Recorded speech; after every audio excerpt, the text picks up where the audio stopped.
We're live. Good afternoon. Carpets and coffee. Hello. Number 51. What's going on, guys? Oh man, Drinking a some lot. sludge. A How are you? lot. Oh, we got a lot to talk about today. All right. Well, a lot to talk about and a lot that we probably don't want to talk about. Use this time to clear our minds of the chaos. Oh, yes, Yeah. it's very true. Very true. Yeah. So what are we drinking? I'm still drinking Go ahead, the same coffee that Ryan sent from Seattle as last week. It's good, and I don't drink coffee every day, so it's still around. I make it last. Oh, okay. Nice. Yeah. I Still- obviously, as always, am not drinking afternoon coffee, but this morning I had a Guatemalan light roast. It was very, very good.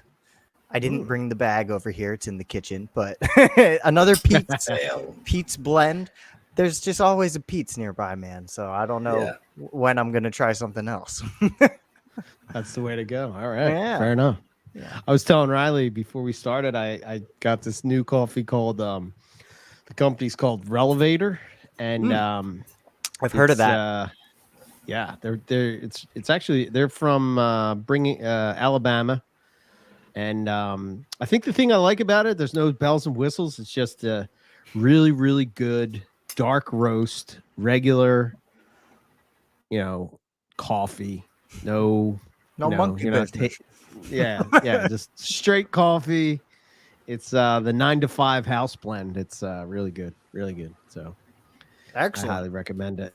Yeah, but I am not drinking coffee at the moment either. But I bought this like coffee substitute drink thing that I was thinking about potentially using to quit coffee because I'm a slave. I'm a slave to the bean and I have anxiety.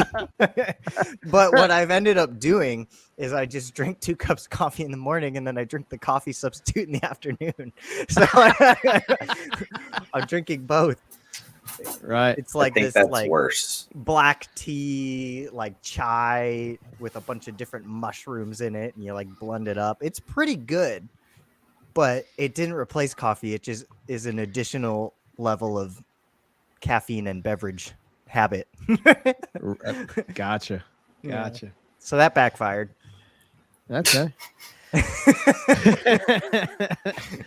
Just Is drink it less coffee. what is is it what you're just trying to be healthier, too much caffeine? What's I don't know. I'm definitely like I love coffee, but yeah. I drink so much coffee now that if I don't, I feel like a drug addict that is going through withdrawals. Yeah. And it just hurts. And I gotcha. feel like I'm just like for the first hour of every day. And I don't like being, foggy by default. But whatever. We all are. Yeah. I totally get that. The other day I had I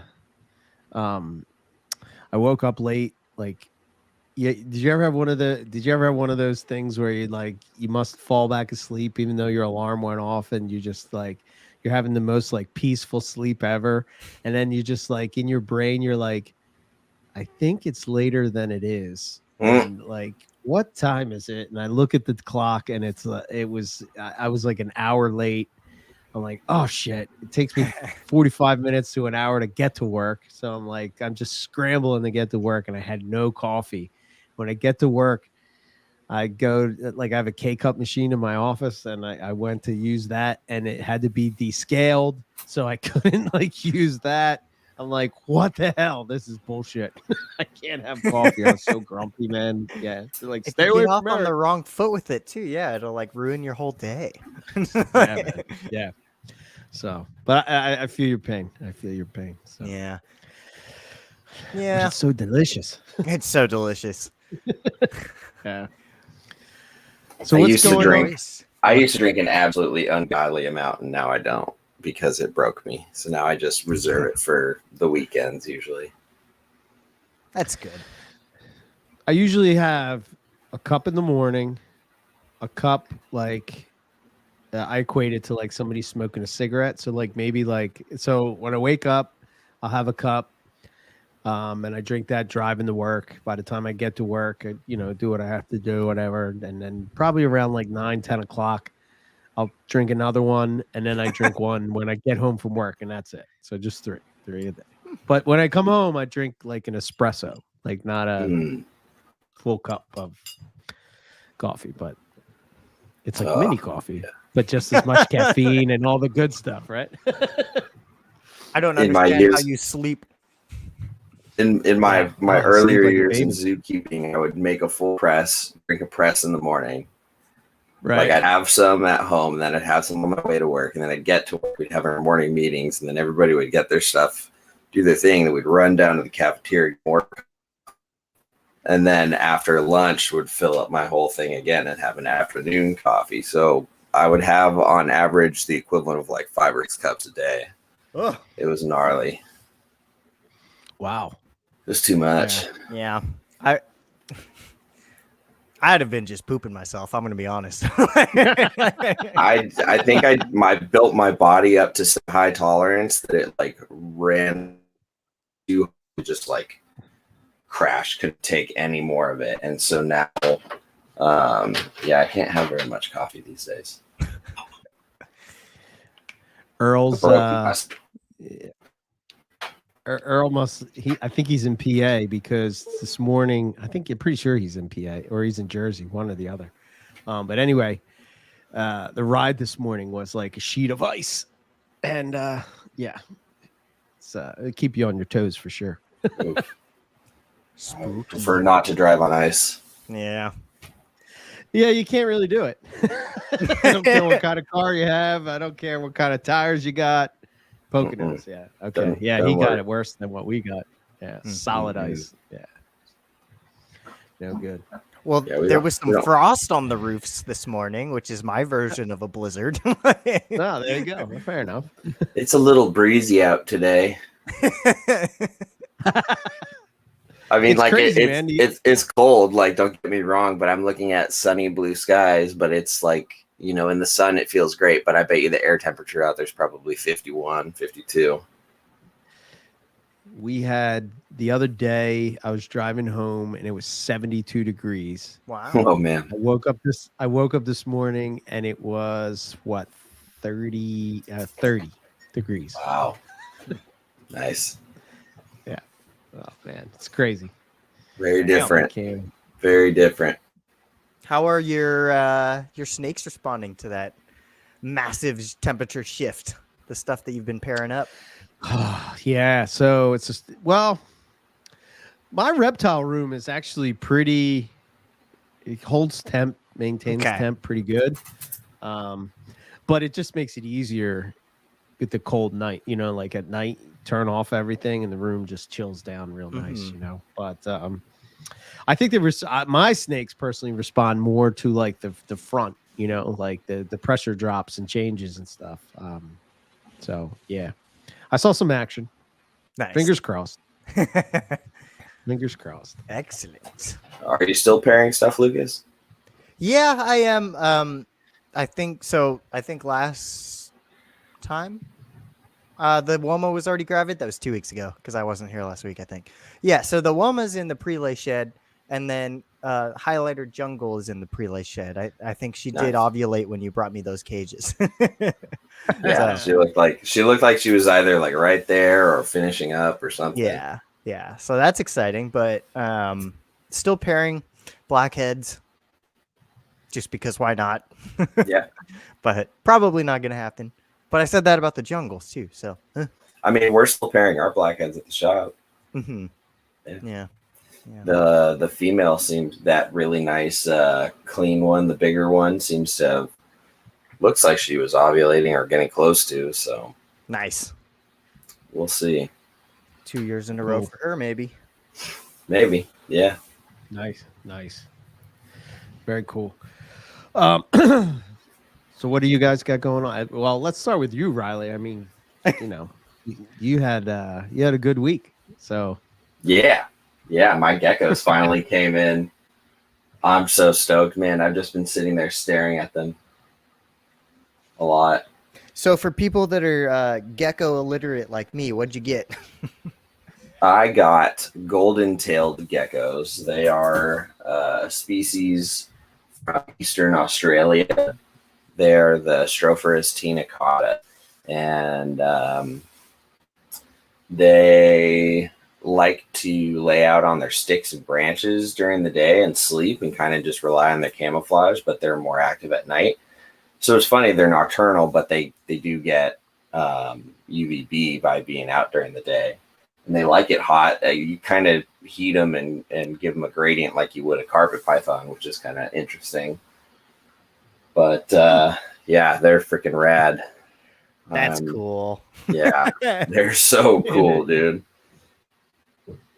Huh. Yeah, that is really cool. Mine right now, I would say so there's 3. They're all about 5 to 6 months old.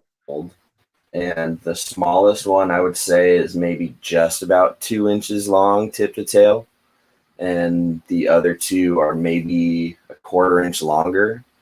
So they're really tiny. But they'll get bigger. They're just young. So, but they're Nice. totally different than everything else I keep. Very cool. Nice. So do you see yourself getting more? Yeah, if I have the space, I would. I would like to, like, whenever I get into a house, if I have enough space in the room, I'd like to have a designated little gecko. I'd probably do a couple more species of Stropharis and then maybe also some noctails.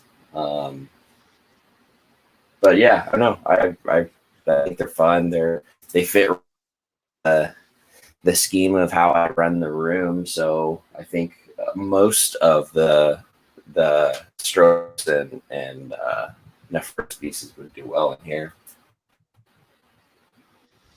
Yeah. I think the ANA is the knobtail I'm after. Holy hell, they're cool. Yeah. I like them a lot. Yeah, those things are big thumpers. They're really pretty.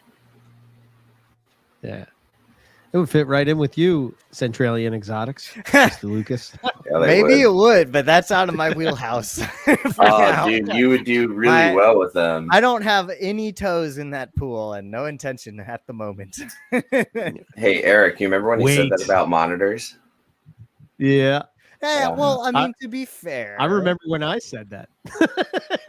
To be fair, I said that I liked the dwarf monitors and that I wanted them eventually. Geckos. Don't do it. I'm happy for you. Like when I got the Eastern Indigos, you were just like, I'd rather have Rubidus. I was like, what? Like, you don't even care. Like, it's the same. Eastern Indigos are sweet, man. Those are cool. I like busting your balls though. Yeah. Such a basic dry Marcon choice, Lucas. Yeah. Should have got yellow tails. Yeah, exactly. There you go. Why not all of them? Porque no las dos. Yeah. Well, more than 2. Yeah. Would you get more different species? Hell yeah. I already kind of am trying to make my strategic plays for that by sending Riley home with the hypostripe and going blacktail Crebo, wink wink. Speaking of her, I just plugged in the smaller incubator that I have just for her today. So I got in 20 pounds of hatch right media. That's what I use for my egg incubation. I've used years. It's never failed me, and it's idiot proof. You pour it in your egg box, you get it warmed up, and you're good to go. So you don't even need to add water to that. No, when you get it, you'll see what I mean. You scoop and it feels moist, but there's no water. There's water crystals in this stuff. It adds moisture to it, and as soon as you put it in a bin, put it in an incubator and start warming it up, you can see a little bit of condensation start to form up on the sides. It's good stuff, and it's dry to the touch. So for eggs that need a little more like like partial covering of the bottom, less breathability. You can nestle it in without worrying about eggs getting wet or soggy. But Nice. for carpet eggs, I just put them on a grate and just put it right over that. So, That's but yeah, super cool. that Crebo is, I think she's in her prelay shed. So Excellent. I freaking love them, man. I don't know. yeah, they're cool, dude. They're really fun. Loafman is a dangerous man. Colubrid are looking a lot cooler these days. Oh, Does man. he have dry mark on that at the university? So he did. They had and bred Crebo, but the crypto tragedy of 2019 took out his dry mark. Yeah, That sucks. yeah. No worries. Lucas will. Yeah, you're Fix on it the for way to him. resurrect that. Yeah, and there is there's another grad student in my herpetology lab that her thesis or their thesis is looking into trying to come up with some sort of a better feeder option for Mhm. snake eating snakes, like trying to make like corn snake sausages kind of situation for indigo Sure. SSP programs. So we'll see. They are an excellent candidate for those iguana link reptilink sausages. Right. Brett Problem Bender is, has been feeding stuff's expensive. his Cooperi reptilinks Nice. a lot, and he said the poop has They'll eat been anything. solidified a bit. So and they Really? will eat anything. Yeah. Interesting. I find as long as there's something that can bind what you're giving them, as far as like roughage on the meal, even some feathers to make some birds help. It's better than nothing. It'll all kind of just stay in one area, and if you're using particular substrate, it's easy to just really get like a whole mass and just put it all away. But they're not as bad as a lot of people expect. They definitely go to the bathroom.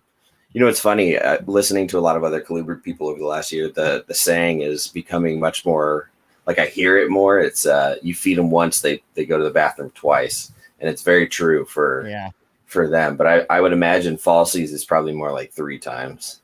That's what I was going to say. I mean, my indigos are obviously still small, but so far, at least the falsie excrement has been a couple notches worse.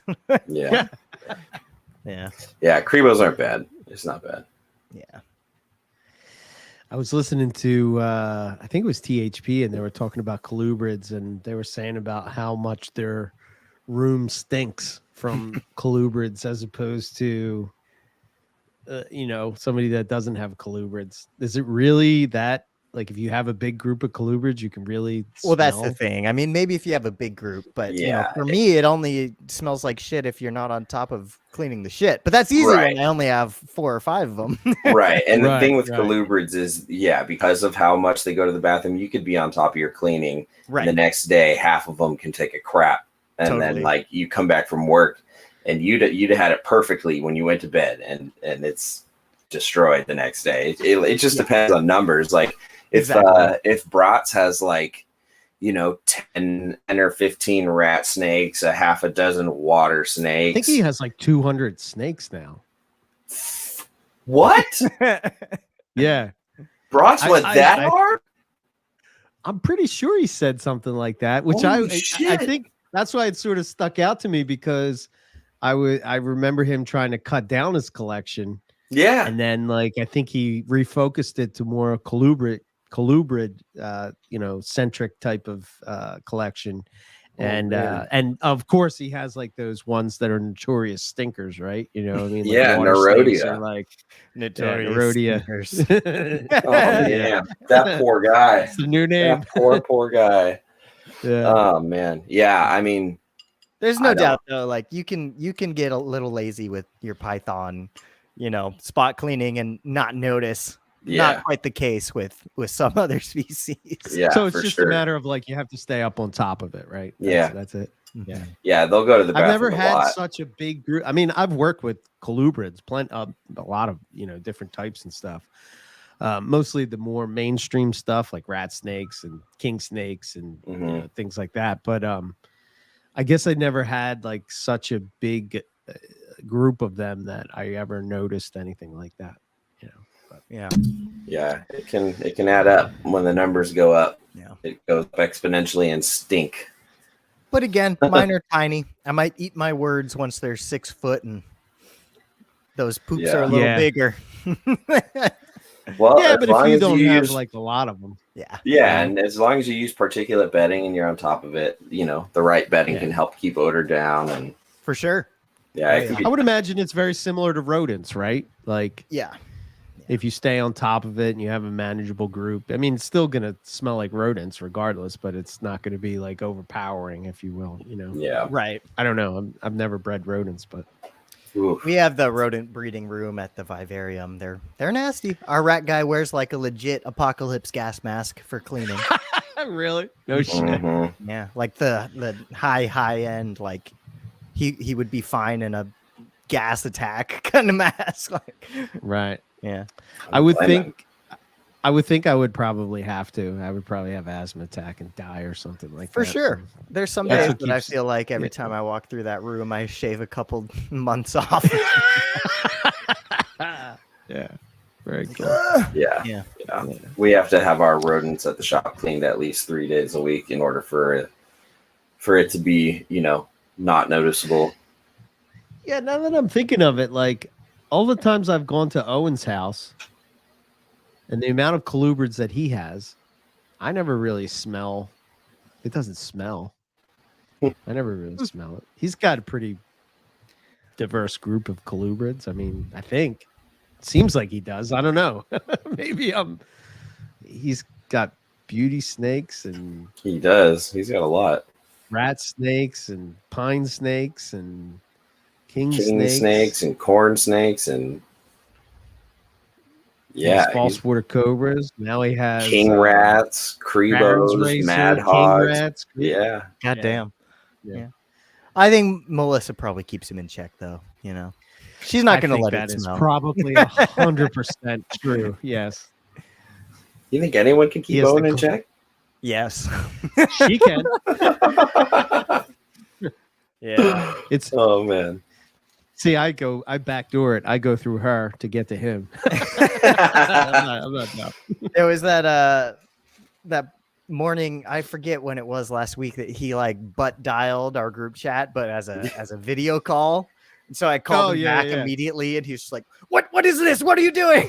he's all flustered, just red as a beet. I'm like, "Well, you called me." He's like, "I didn't mean to. We can't speak of this." It's like, the other intern will be jealous. That was funny. Oh, that's great. I was at work. I'm at work in a meeting. All I see is like, what the hell is going on? Everybody's doing a video chat? Yeah. It's like 7 o'clock in the morning. What is the hell is happening? Yeah, I saw that. I was like, what the fuck is going on, you guys?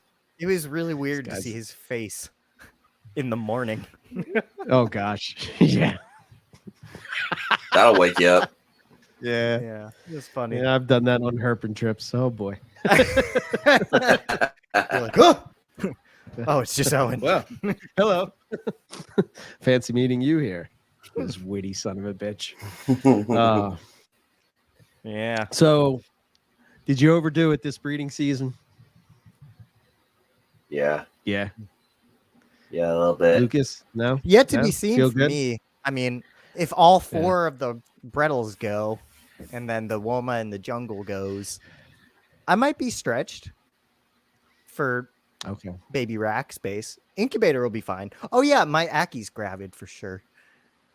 She's really? Chunky. Yeah, she's super chunky, and she's been digging test holes. I sent Alan Stevens picture, and he was like, probably. Yeah. Robert said his was too. His Aki was gravid too. I saw Robert. I think he posted a picture of his locking up. Mine have been doing the same. Really? She hasn't really been eating much lately, so should be soon. Nice. Very cool. Yeah. I've got 60 hatchling tubs, and that is not, because a lot of it, that's what's vacant. That's what's empty. Right. I mean, I suppose I could move those two and add up 4 more, but like, that's not going to help. I think so. I've got one rainbow who's gravid. I have no idea if the other one's gonna go. If she goes, I'm super screwed. I have a prelay from that really black poplin carpet.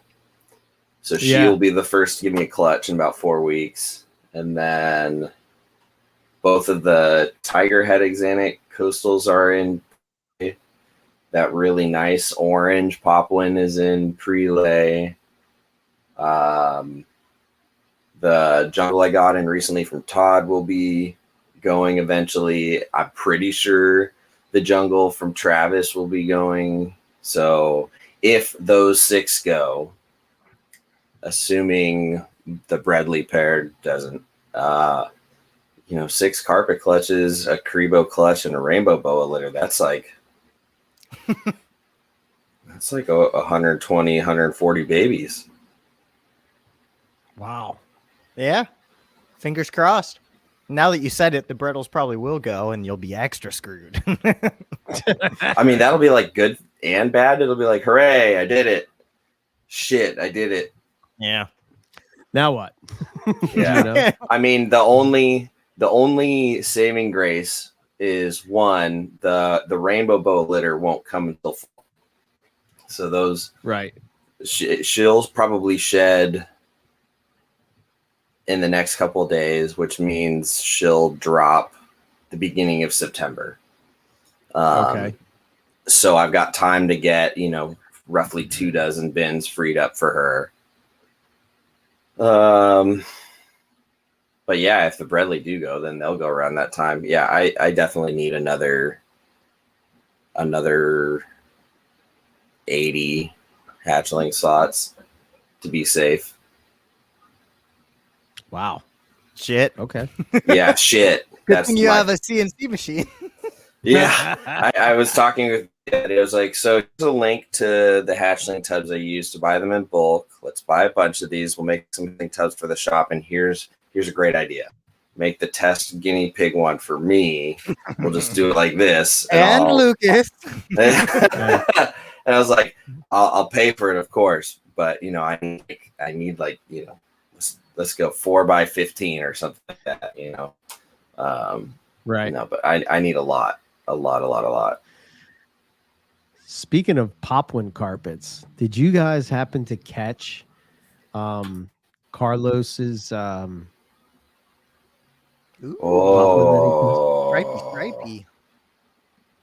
What is that? thing, man? He's doing some kind of breeding loan with the striking pythons. And this is just IJZ bred. Striking indeed. Whoa. I like the portals, the little and little stripe, man. The ocelli, the ocelli, or whatever you call them. Ocelli. Yeah. That's neat. Stripe. I like that. Oh man. It's wild, right? Very cool. I immediately saw it and I was like, what the hell is that? Holy shit. That man. thing's beautiful. And that's Carlos that takes the crazy pictures, right? Yes. Yeah, so it'll probably win the calendar next year too. Yeah. Nice. Tiger poplin. And see, it just validates everything you've been saying about poplin carpets, Eric, that we just haven't even hit the tip of the iceberg with what's possible in breeding and potential for them. Yeah. Poplin tiger, yes, 100%. Yeah. It's nice. Well, we have the so tiger IJs.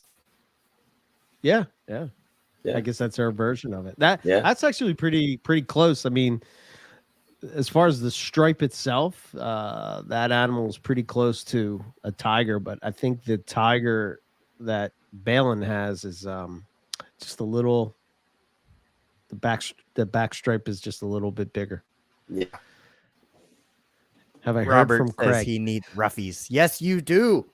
Oh yeah, come on, man! If you don't have roughies, you're missing the boat. Yeah, roughies are dope.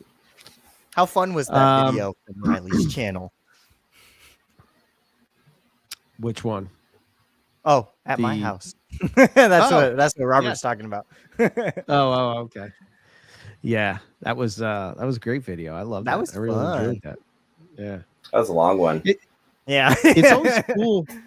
It's always cool like we do the show every week. I see your room right there. Hmm. But like to really see your room is like to go through it like cage by cage and look at stuff is Yeah, man. And I like trying that. to like add a 6x2 blueprint without getting rid of anything else. I had to move everything. I had to slide everything into new places and redo all the wiring. That was an all-day affair. At least you have the space, dude. Your room is legitimately twice as big as mine. Yeah, yeah. And I have twice as many animals as you. Yeah, very true. But I'm trying to do like maximum big cages for things that Exactly. Yeah. You're doing it the way I think a lot of people coming into the hobby nowadays are starting out doing. I don't think it's necessarily a right or a wrong thing. I think Totally. it's just Yeah. people are coming. Not what I meant. No, yeah, I'm not taking it that way. I think it's a great topic to kind of just briefly elaborate on as far as like how herpetoculture is changing right now. When I was first getting into the idea of bringing on more than one snake, bringing in a group of them with the intention of having them, raising them, breeding them, it was always demonstrated to me in order to do that, you needed to do it with racks. Mm-hmm. There was nobody else kind of putting out any sort of, like visual demonstration that you can do this with caging and nice setups and attention to detail and this and that, like the monitor guys do because their animals need that space. The fish keepers do because their animals need that. But the snakes, we've always kind of been able to get away with minimum the essential and do the efficient way of keeping. And now it's kind of becoming like, yeah, you can do that, but you can also, get a different level of enjoyment having a smaller collection set up in nicer displays.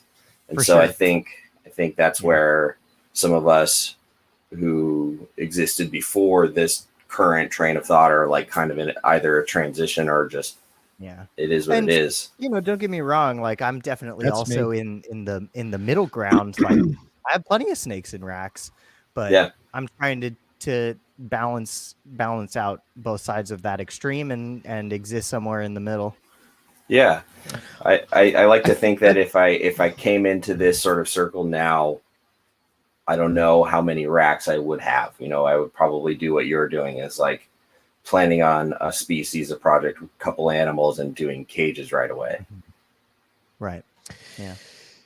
Yeah, I'm with you, Riley. Right? I'm kind of the same thing. Right? Well, it's so weird, right? Because I was going through all these pictures, and the very first carpet python I ever had, I had it set up in like this naturalistic enclosure with live plants and lights and all this stuff, and I just thought that's how you did it because that's how I did it when I was young. Mhm. I mean, obviously we didn't have the same consumer, availability of products that are on the market today to sort of,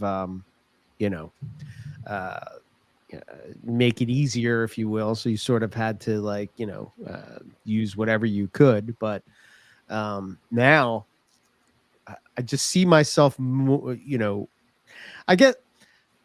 don't know. I think you move through stages, right? I think that there's this. I don't see it as much anymore, but like I think when we were like the time frame you're talking about, Riley, is like, if you were trying to do this for a living, you would have to have a substantial, collection to sort of be able to do that. And I think everybody, the morph thing with the carpets and stuff, sort of like, I think we sort of like swung the pendulum too far the other way, where it was kind of crazy, and then I think now it's kind of balanced back. It's just like with everything.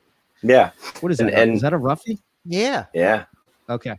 And I think people get to that point in different ways. Some people start that. Some people have an impressionable moment, and some people it's just a natural transition based on their time involved. For me, I think it's hearing your experience and opinions change and others around me.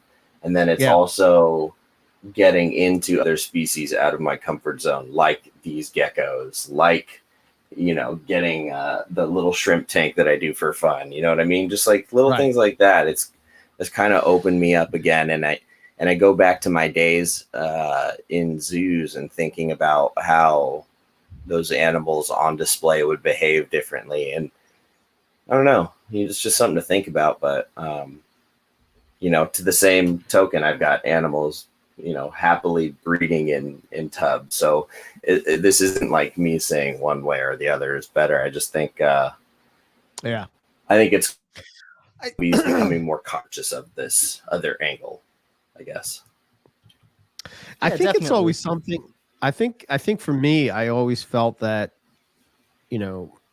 I said this a lot, but like you could say, the reptile trade, but like I'm just going to specifically focus on Morelia, let's say, is that we've missed the mark with the pet keeper. Because to me, even if you're going to work with, you could work with a carpet, you could work with a chondro, let's say, let's look at those two, or a rough scale, right? And you could have a beautiful setup. You're going to have an animal that's out in the open, provided that you can dial in a green tree. I think once you have them dialed in, they're pretty, especially if you're not going to breed it, you're probably going to have that thing forever. Yeah. But just somebody that wants like a nice display in their living room or something that they can look at, and maybe it's downstairs in their man cave, or it's whatever, and I think that I see more and more people like that getting into the hobby, where they have just a couple of couple of this, a couple of that, whatever. It is funny though, like when people get in, they get like one. And they're like, oh yeah, it's cool, I keep a snake or whatever, and then like it's very soon that there's another. Yeah. Like no matter how hard you fight it, there's gonna be another. I was listening to Corey Martin on THP earlier. Yes. I was watching their YouTube video, and she was talking about her experience with how her and her son got into the whole snake thing, and then how her trajectory into Morelia happened, and it was very much like that. And it's it's kind of how it goes. I mean, you either love them to a point where like you need a lot of them, or they're just not the snake for you. Like there's not really much of a middle ground. I feel like they're contagious. Once you get one, it's kind of like an infection that spreads. You just see it, like a lot of folks that are like, oh, and then a light bulb goes on, and 6 months later, their collection has become 30 to 50% Morelia. It's cool to see. I think with the influx of new people, it's an opportunity we should be focusing on, because that's our sustainability essentially, right? It's keeping new keepers coming in and enjoying them. Like, so any chance you get to vend a show and you're selling babies, always bring adults. Bring adults. Like that's impressionable, seeing an adult. Most people, when they talk about like what is it that got them into carpets first time, it's like, well, I remember seeing so-and-so's big-headed such and such, and it's just like the big Morelia head looking at you and whatever, and then it's not what you expected, and it wasn't biting and angry, and it wasn't all this and that. And that's usually kind of the rough structure of people's transition into testing the waters with them. I know that was mine. So yeah, 100%. I'm going to throw this question up here so we can... Let's do it. Need advice with my 2 jungles. Trying to get them to eat rats. One goes ballistic with defensive striking, 3 years old. The other one turns her nose up at a 2-year-old. Who wants to take a shot at it? Nose up. So they're 2 years old? Is that what we're assuming? 2 years old? The other turns her nose up, 2 years old? Yeah. Okay. No, so wait, they both won't eat rats? I'm trying to understand the question. I need advice with my 2 jungles, trying to get them to eat rats. One goes ballistic with defensive strike. So I'm taking it as this one that's 3 years old is just striking at the rat, and the other one turns its nose up. Yeah. Okay. So to me, it sounds like they don't like the smell of the rats. Yeah. The first one might even be defensive because it might be scared about the presentation, the size of the rat being offered. Defensive strike is usually because something's pissing them off or they don't like something. Only eat mice. So are only eating mice, what I would be doing is instead of going straight to rats, I would take a few baby steps in between. I would do some scenting. I would start with thawing mice in a bag with rats, so the mice adopt a little bit of rat smell and feed the mice like that a few times, and then start switching that up, seeing if they'll take a rat that's super heavily mouse scented and start working with that. And if you can do that, then slowly but surely pull scent off. They don't always go smoothly, so it might take some time, but that's usually my go-to protocol for getting a stubborn, persistent mouse feeder onto rats. Yeah. I haven't had any mousers yet, so I don't feel like I can speak on this much, but definitely, you know, what Riley's saying and Scott in the chat saying, wash your rat so that the scent is dampened and then like literally bleed a mouse over top of it, you know, that kind of stuff that works. Yeah. I've heard a lot of folks taking the rat or the mouse while it's frozen still and washing it with Dawn dish soap, and it pulls off a lot of the excess odor. Yeah. When Nick is getting his baby blackheads going, he washes them with like an odor neutralizing soap, the little fuzzies or whatever, so that they smell like nothing. He doesn't even scent them with anything additionally. He just doesn't want them to smell like rodent, and that seems to work. Does he start with assist feeding them? In most cases, yeah, but he said last year's clutch, they all pretty much ate for him unassisted right off the bat, so pretty interesting. Yeah, I think in my earlier days I had issues with this, but I guess my first question would be, why are you against them eating mice?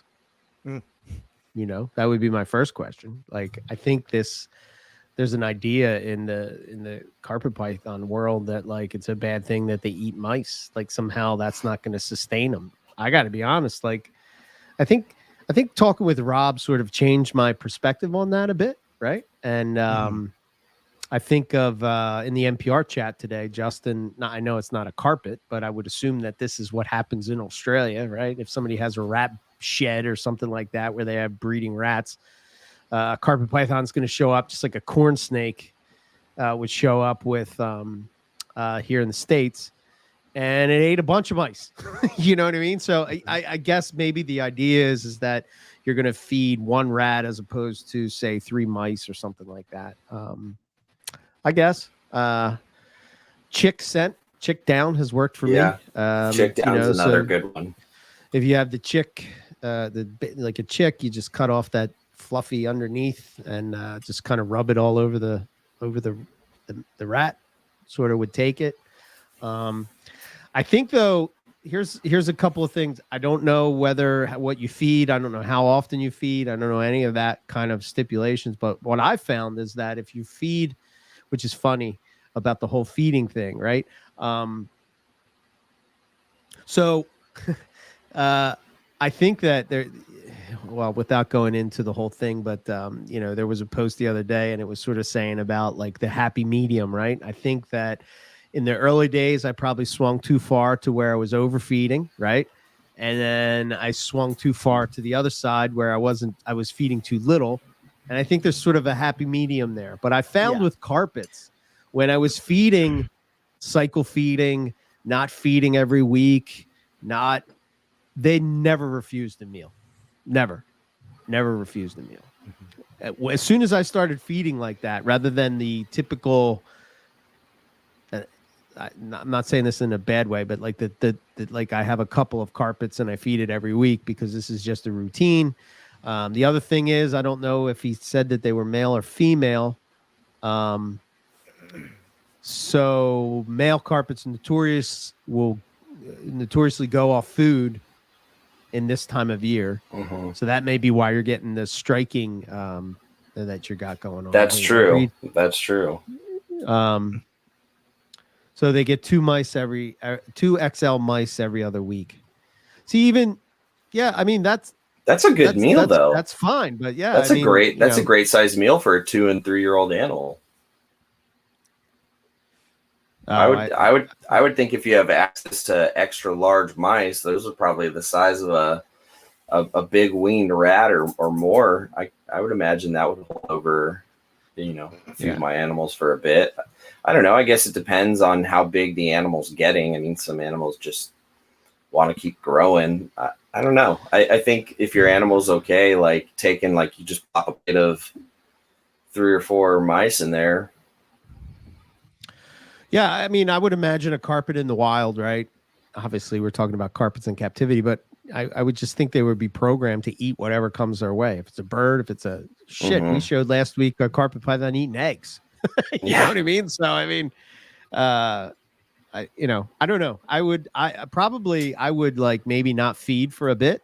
And then maybe try to feed it a rat, maybe a month, give it a month and a half or something like that, and then just offer it food and see what happens. So, yep. Sometimes you just need to get a little extra hungry. And I know he was talking about, I think he works with ball pythons too. Mm-hmm. Yeah. So African soft furs, if you have access to that, that's like Morelia crack. Depends on what state you live in. I like Lucas and I couldn't get those here in California. Oh no! Allegedly, they're illegal. Yeah. Allegedly, really? Yeah, they're illegal in California. There's a lot of things that are. There's a lot of things that are illegal in California that are definitely here. Yeah. I'm not saying anything. I'm just, agreeing with what Riley said and also have an eye twitch. Yeah. Oh, look, Miguel, he fed his carpet quail eggs multiple times. So, nice. Did they come out whole? That's awesome. That's cool. Would it be cool if they like cracked the egg and sent it back up? Yeah. Like egg eaters. Like the Dasypeltis. Yeah, that'd be super cool. Man, I'm in a good farmer's market like I did in Santa Barbara. I could get quail eggs. No, I can't find them. They're hard to get around here. Yeah. It's a good point, though. Like, I mean, I agree. If a snake doesn't want to eat rats, depending on what kind of snake, sometimes they just don't need to eat rats. It's okay. And I really liked what you said, Eric, about kind of there's two extremes to these sorts of things, right? Like you were on the overfeeding extreme when you first started, and then the underfeeding extreme to balance that out, and that there is a happy medium. I think that there's like always camps on both sides of that, right? And it's never like an acknowledgement that somewhere in the middle is probably what's best in most cases. Like, the blackhead thing comes to mind. Starve them so they look like the wild and they'll be healthy, or no, just feed them normal, feed them big rats, and then they'll have the energy stores they need to breed. The truth's probably in the middle. Yeah. And I think so I recently, I think I talked about this last week. I don't know if it's NPR, Carpets and Coffee. I can't keep track. But anyway, I have this Tully jungle. Too many shows. Yeah. I got this Tully jungle. And, basically I couldn't get it to eat. Rob sent it here. I got it from Rob. He got it from Nick. And he had it feeding great. Looked perfect. It didn't lose any weight, but it didn't eat for like pretty much I've had it. I don't know. It's been like maybe 6 or 7 months, maybe eight months. And a lot of it ate one time during that 8 months. And I just keep an eye on her and make sure that she's not losing weight or doesn't look, you know what I mean? Like snakes start to have a certain look to them when they're sort of going downhill. Mm-hmm. I just keep an eye on that. Offer food. The one thing I would say that I do not do and I would not recommend, and I know that this is a hard thing to do, but if that snake doesn't eat that mouse goes in the trash. Not 100%.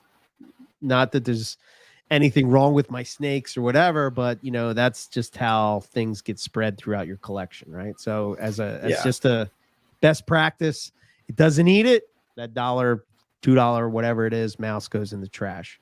I've tried Yes. rats, I've tried chicks, I've tried mice, I've tried, whatever. I couldn't get it to go. And I thought about, and this is something that maybe this is just common sense to other people, but I never thought about messing with the size of the prey, right? Meaning like going smaller rather than, like a lot of times, like my brain would say, okay, it put a little more size on, I'm going to go bigger. But I went smaller and she took it right away, immediately took it. So I'm thinking, okay, maybe I was feeding prey that was too big, right? So I guess why, but I think like if they're a python, why would they not take a small rat? But for whatever reason, it didn't do it. So instead of giving it a large mouse, I gave it a like right above a hot, not, I guess you would call it a small mouse. I don't know. Everybody's mouse sizes are different. My like a hopper's small different mouse, than something like your thumb. Yeah, pretty much. But then I thought about it and I was like, okay, which is why when Justin posted that thing in the NPR chat, I was sort of like, oh yeah, I am sort of right. And Rob sort of got my brain thinking with this too, is like maybe there, when it comes to cycle feeding, my thought is like I don't feed during this time of year, and then all of a sudden I'll pick up feeding at this time of year, and I may, add a couple meals. Whereas what Rob was sort of looking at it and saying like, well, they might take 2 or 3 mice, smaller mice, but 2 or 3 mice at a time. You know what I mean? Rather than just eating one big meal. Yeah. She took it right away, ate it. She ate 3 mice, 3 of those small ones without any issues. So I've definitely had snakes going on like hunger strikes, and I found that they were just intimidated by the size. And by backing it down a few sizes, you start getting them to eat, confidence up, and then you can slowly work up to certain sizes. But some snakes don't. Like I've got one animal, she does not want anything else. It's just scary to her, intimidating to her. It's a stressful experience. Prefer not fed and there, but if it's anything bigger than an adult mouse, it's just like it the lights out of her. Yeah, Bob, that's what I was talking about. Justin had put that up on in the chat, and it's basically the same thing. Out in his shed, he had this rat snake that just basically chowed down like a whole bunch of mice in his mice tub. Well, I mean, it's funny. We always talk about how like carpets are kind of like the Australian equivalent of our rat snakes. So if rat snakes are going and just like gorging when the opportunity presents itself, a carpet python, in theory, according to our understanding, might reasonably do the same thing if it were to come across a nest of, spinifex mice or whatever it is. Yeah, there's a lot of different rodent species out there that live in ground burrows, hollow logs across Australia where these animals exist. So for certain species, I would imagine if a carpet python is hungry and it's cruising, it's following a scent, and it comes across an entire burrow full of spinifex mice, it's going to gorge on every single one it can get its coils on. Yeah. So I don't know. And that train of thought leads me to the conversation when I've heard some men about certain boas, and they'll eat like 12 weeks out of the year, and then they don't eat the other 40. Right. Snakes are nuts, dude. Like they can really do that. Yeah. So yeah, it's really I don't know. I never really struggled too much with that, like the whole feeding thing with carpets. And I don't really hear too much of it anymore. Every once in a while I'll hear it, but not too much. I find that I don't know. I would imagine I think I don't really have anything that does that, that I can think of. Baby male indigo loves the little tiny quail, but won't take rodents on his own yet. And I don't care. I'm fine with that. That's fine. Like John Michaels told me, he's like, I can wait until it's feeding better before I send it to you. Like I have to kind of tease it and hold it in the hand and make it strike the mouse to get it to eat a mouse. I was like, No, like it eats fish, it eats birds. Send it. That's fine. I don't care. Right. Like, I'll buy quail. Yeah, I do you can I make do- your Crebos and Indigos real fat, only feeding them rodents real fast. Absolutely. I'll never forget the first Eastern indigo I saw in person was at a little like animal sanctuary thing that we went to in Georgia on tour. And I was so disappointed because it was like a slug. It looked like a Whoa. blood python. I was like, oh no. Oh, Like I was trying to tell all my bandmates, like, that's not right. Like it's not supposed to look like that. And they're like, okay, they Lucas, broke it. I'm sure the zoo knows what they're doing. I'm like, no, they don't. It was They so broke fat. It didn't move the whole time. Oh, It was man. supposed to wow. be a diurnal active colubrid. But anyway, I digress. You're right, Riley. Yes. Well, yeah. We sort of said that earlier about the mutton tip Mhm. unsending a rodent with Yeah. deodorizing soap. But I guess I mean my point with that is that it's not the end of the world. It's not a disaster. That Right. it No. doesn't want rodents. I don't need to make the snake fit me all the time. Sometimes I can fit the snake. Owen talks about that all the time with the rhinos, right? You know, he's like, Yeah. is it eating fish? Okay, it's eating. I don't care that it's fish. Like, I agree with Yeah. him on that. Yeah. Yeah, absolutely. I like when Owen goes on that and rants. I don't care. me too. This, I that, quite and the enjoy other those. thing. He always What's that, says Riley? this, that, and the other thing. I don't care. Yeah. Oh boy. Yeah. Yeah. So feeding is always one of those I don't know. I think I if you really want to learn about snake digestion, we did an episode with Dr. Loafman, which is probably like one That of my was favorite such a episodes good of all episode. time. That had like record downloads. I just did that. Yeah. That one was nuts. Good old That Zacky wa- Poo.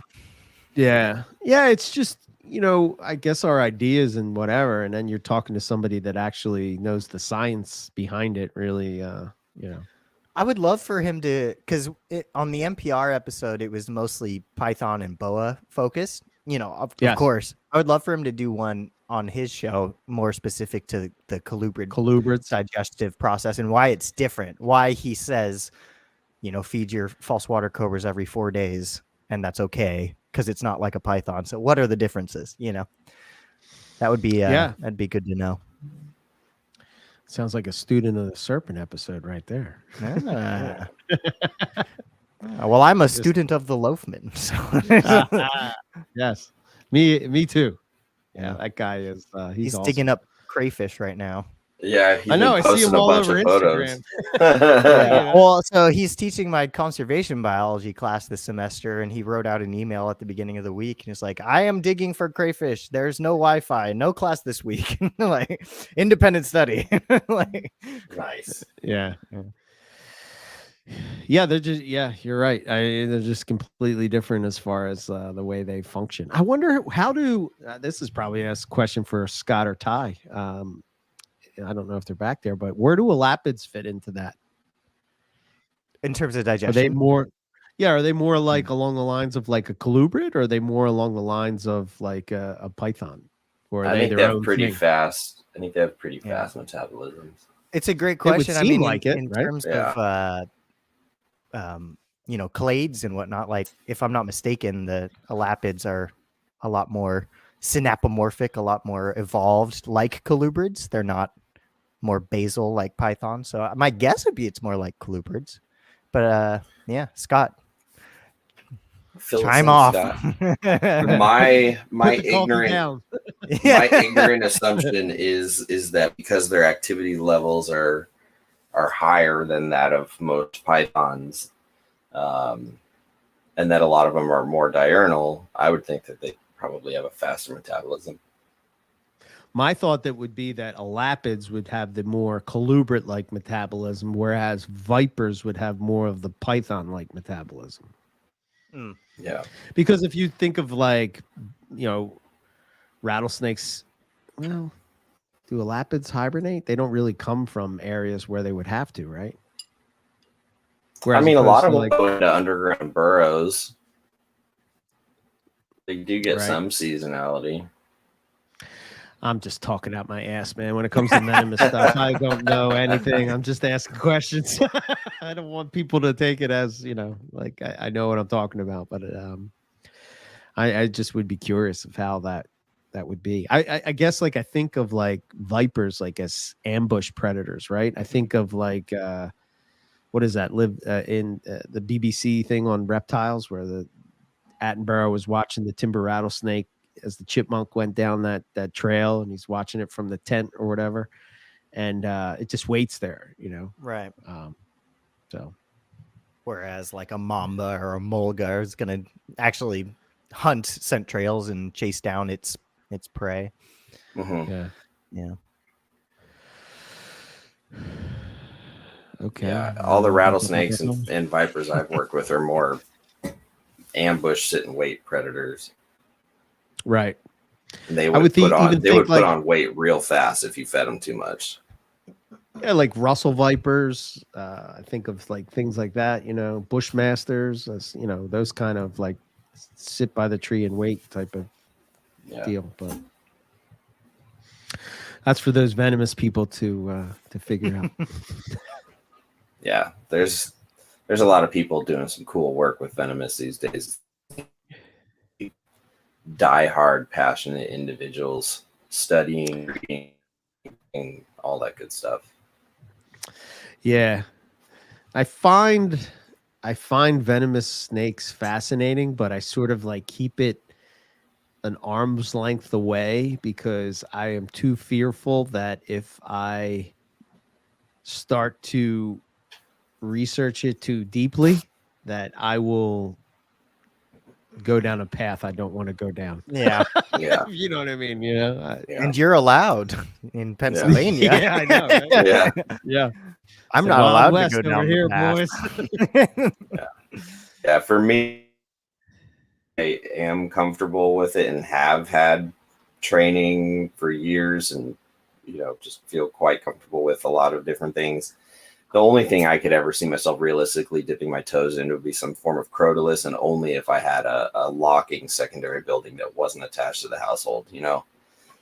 That's the only way I personally would be comfortable with it, because then then it's separate, and then it's very like a mental procedure. Like, okay, going to do the venomous, it's out in the other building. It's, there's steps that remind you this is not a joke. This is, some sort of step of work, Sure.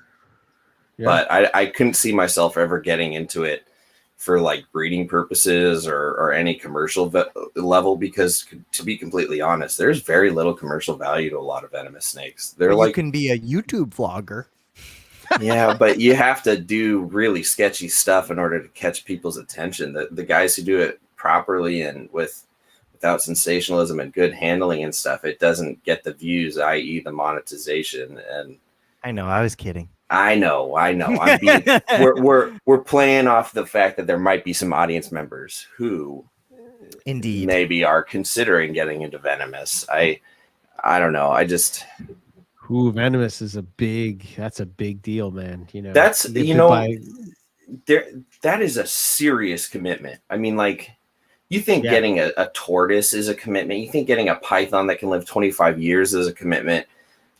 Try getting something that if you screw up, you're financially going to be, on the hook for upwards of $250,000 in some states, depending on what you get bit by, how bad, how much the antivenom costs, time, etc. All these other variables. Not to mention that you could put yourself and the people around you in danger if you don't know what you're doing. And it's just all it takes is one accident, and then keep that in your mind as you're going through cleaning your carpet pythons and doing all these other things, and how many mistakes you make and how many automatic habits you just do with your hands that you can't do. And like how many times you get bit by these things because of the way we do this, because it's not venomous. You literally have to break your train of thought and your mental habits when doing venomous. And I think the person who explains that the best is probably Phil. He's very eloquent about it. He's very educated about it. He's very thorough in everything that there is, because he's an educator. and he just is very well spoken about it. And he doesn't mince words. He's very like, no beating around the bush, no BS.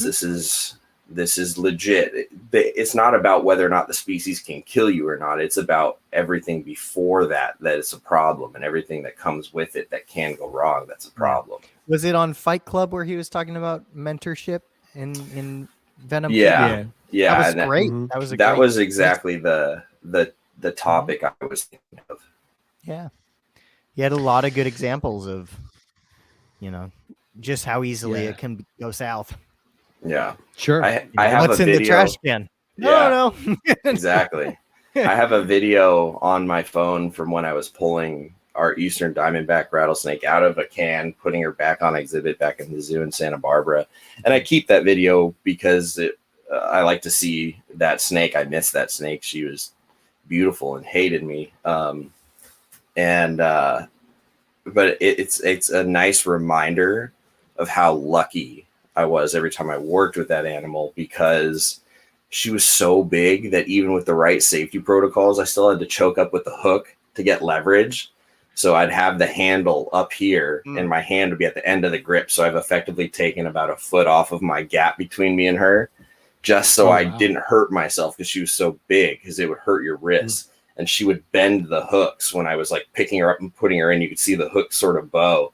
And if you play with her right and you kind of know her movements and you do things just right, then you don't set her off and don't piss her off. But like in all reality, even under the best of circumstances with the right training, it is very visible from that outside perspective to see the present danger with that snake. If that animal like flinched because somebody on the other side of the glass did something when I was putting her in, and she decided and just go backwards, I would not have had a split second to react. Like, it would have just been on. And that's the reality of it. And how many people do you see with a venomous animal that give you enough room to back really quickly and get far away and drop the snake and just allow the scenario to stop and reset itself? It's just not very realistic. A large open space, it's even under the best of circumstances. So I don't know. Hats off to people who do it professionally. Yeah, it's I think of Scott and Ty. They're having flooding down in Queensland. Yeah, I saw that. The one thing that he put up on the thing, the one thing he's like, we're not going to work with the Venomous today because God forbid something happens. We're not going to be able to easily get to medical attention if need be. Exactly. Which is a total different mindset. Like, if it's shitty outside and it's snowing, it's like, I get to spend all day in my snake room, like, it's awesome, Totally. Yeah. So be mental. It's a different attention to detail. Like, I have allergies. Anytime I would have a bad allergy day, I would tell my team, like, I'm not doing Venomous today. If anything needs to be done, don't tap me for that. I'm not 100%. I'm not on my game. Or if I was sick or hungover or whatever,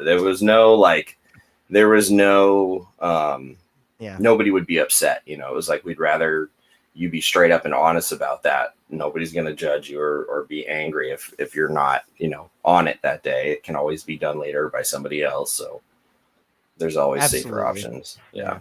Yeah. Seems like we got a lot of people in PA in the chat here. We got Dan and Rob and Bob and me and Owen and good stuff. I will say, sitting over here on the West Coast and what I do pay attention to online, there's a lot of reptile keepers out there in PA and Maryland and Jersey and the Carolinas. PA seems to have like the a lot of reptile keepers that are not really not on Facebook or whatever it would be, and like you'll go to a show and you'll talk to people that have like amazing animals, and you're like, oh, I didn't even know. Hey, nice to meet you, man. I didn't even know you had such things. Or it's always cool to find people like that. That's the one thing I miss about going to reptile shows. It's not so much the selling snakes part of it, but just like meeting people, you know. Yeah. Are you planning on doing any shows this year? Me? No. Yeah. No. I plan on herping. Nice. Well, let's see. Tinley Park or Australia? Sorry, Tinley Park. You lose every October. Yep. Yeah, everybody couldn't believe like the one year I remember because we went to Tinley Park for like, oh God, it was like from like 2012 to 2017, right? 5 years straight. We went to Tinley Park every October, which is a great show, by the way. Have a great time. But then in 2018, it's like, well, when can we go to Australia? It was October. It seemed to work out really well. And then, 2019, it was the same thing. So it's like, nah, sorry. Yeah. I don't blame you. Reptile show is not going to.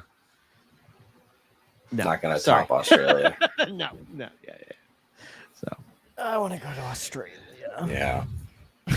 Yeah. I'm going to have to look at maybe next year. Well, yeah, I think as long as everything in the world sort of stays somewhat.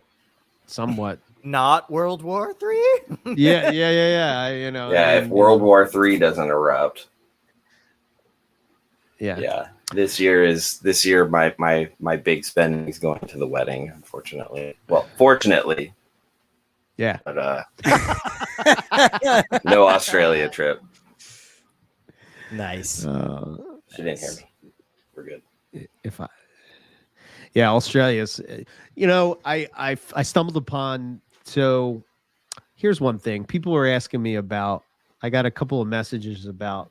I talk about this sometimes, but my notes, and I thought, like, when I get into a species, I just wanted to real quick, if you guys don't care, just show people kind of like my process. I'll share it on the screen for people that are listening, which, by the way, I couldn't upload. I could not upload last week's episode because it won't let me download it for some reason. So if you want to listen to episode 50 with me and Riley, you got to go to watch it on YouTube. But anyway, like I'll take a species, and this is kind of going off of like Dr. Loafman's approach, right? So like I take a species and I sort of get, like taxonomy, stuff like that, common names, distribution, some of the island locales, where they are. So I kind of have an idea of what it is, what it's like. There you got like, just description of how it looks, behavior, habitat. That's all the weather spark stuff that, I have in there. The different bloodlines that are in the hobby, at least here in the US, some of the history on it. So I kind of have it together. Then I sort of like any book that I have that has information on said species, I kind of scan it in so that I can just sort of reference it if need be. If I see anything YouTube wise, I'll go on there. Some papers, more books. There's the complete carpet python stuff. If I stumble upon like weird looking carpet, well, this one is about Darwin carpets. So if I stumble upon anything that sort of catches my eye, I sort of will put it in this weird, like this one. Holy shit, that's cool, right? Funky. Isn't that cool? Right. That one kind of has like a calico kind of look. Obviously, that's reduced pattern. What the morphs are. Then I'll go and I'll put some wild Darwin carpets, where they're from. Just different stuff like that. I usually put a map with it, so I kind of have an idea. I go to shopping carts. Yeah, right. I go to. Yes, I did like the podcast with the Varandas. Excellent. I go to iNaturalist, and I'll look up the said species and kind of get an idea of like where they are, put them in there. Like, look at that big boy climbing that thing. Then I've stumbled upon Darwin's snake catchers on Facebook. They have a page, and it's probably like one of my favorites. But just like different things that are on there. Here, poor carpet ate a cane toad. Did it in. you know. Here, the carpet ate somebody's dog or cat, or no, Bird. black rat. Black rat, that's what it was. Oh. There you look at that beauty That's nice. in your car. Look at that snake. Holy shit. Look at the size of this. So I was under the impression that Darwin carpets were not really that like as what's the word? Like all over the place, sort of like coastal carpets are, like in Brisbane or something like that. But apparently, yeah, they're all in people's houses and garages and bathrooms and trash cans. That's the dream, sheds. This one ate a cane toad, and they nursed it back to health. I don't know if it survived or not, but like somehow, like yeah, right out on your back porch. There's two males combating on the back porch, you know. Then I got papers, just all the different papers on the Darwin carpets, or anything I see as far as that goes. And then my group, and then notes on it. But yeah, I don't know. So I kind of keep like all the information that I have on whatever species that I'm into, and just one notes in my notes app, and just add to it as time goes by. That's awesome, man. Yeah. It's just a good way, like, you know, if you're like, I'm at work or something, I just sort of like will, you know, go in and read a little bit and refresh my name and stuff. But check out, if you're into like you know, if you want to see some cool species in the Northern Territory, check out Darwin's Snake Catchers Facebook page. It's very cool. I bet you they have Instagram too, but very cool. Anyway, sweet. Sorry. Just a couple people had asked me about that. That's cool. Yeah, that's cool. It was very well organized. It was very comprehensive too. Yeah. You know, I think trying to just accumulate all your information into one spot to where you can sort of reference it, and then like, what I like to do is just kind of go through and then just write my own thoughts down or whatever. That might help you, Lucas, and your. I don't know how you do it. What is your guys' approach to keeping notes like that? Do you do that? Do you print it out? What do you do? What do you guys do? Well, in terms of Morelia stuff, it's all upstairs. It's all in here. But you're a lot younger than me and don't drink as much coffee, so your brain cells are probably much better. No, trust me, they're not. But but for other projects. I have a selection of Google folders that I pile everything into. Okay. The cloud. Yeah. Okay. I think I've shared some so you of that. Sort of do so. Oh yeah. I've seen some of that. Cool stuff. Yes. Okay. I don't have anything going right now. I think I need to change that. I mean, like, you know, if I find cool articles and things, I bookmark them. Obviously, you know, been collecting books and things, and I'll save conversations with people if there's a note for later, and add it to, you know, folder in my computer for, you know, information on my animals and things like that. But I haven't really thought about taking the time to sort of put together the document exercise and truly like going through it all and understanding. Yeah, well, I mean, just even with the wild carpets, right? The Darwins in particular, two things stood out to me. One, I said, I think me and Justin were talking about it, and I sort of was like asking where baby carpets are, because you don't really ever see pictures of baby carpets. And here I go to this Facebook page, and like you saw in the thing, there's like baby Darwin carpets just hanging out on a you know, a fence. Right. So you're kind of like, oh, okay, so it is real. You just don't know about it, you know. And then, like the idea, like I said, that carpet pythons seem to be drawn to people and houses and stuff like that, probably because of rodents, and they sort of.